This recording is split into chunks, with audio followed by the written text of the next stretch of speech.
pangalan mo sa araw, ano ba dapat sa gabi? Kimi.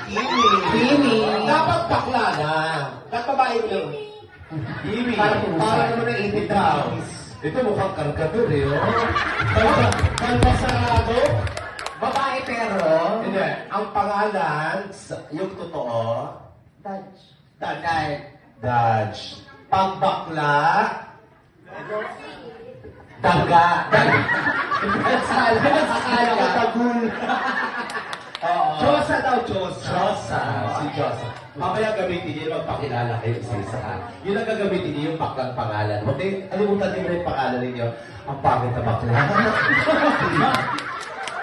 Parang siguro kaya siya nagbakla kasi okay na, bumalik ka sa pagkalalaki.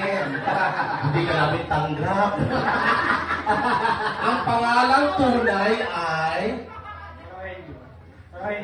Rogelio.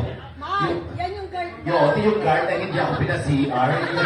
Siya ba? Ikaw tinumang sa paano yung ako kaanti ka? Sa press, yung ihi na ako, ay niya ako papasukin kasi daw, wala akong mask. Tapos pa ako nakasi, kuya, ihi na ako. Ayaw, suntukin ko to. Patingin ka. Si Rogelio? Rogelio, buntis ka ba? Puso.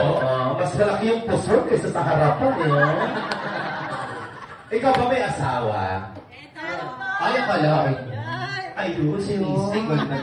Parang kayo ng ilong. Bakit ano yung ilok nila mo? Oo. Mas matangos yung pisik kaysa sa ilong.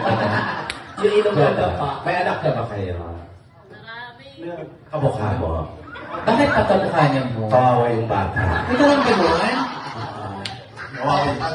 Di ba yung sinasabi, ang ilong pag matangos, shit, yung ilong na mamakyo. Anong tawag sa gano'n? Pag ito, pakyo talaga. Ano pangalan sa gabi? Ni Rogelio. Okay. Confirm. O yan ang gagawin pag nagpakilala. Hi! Ang ganda.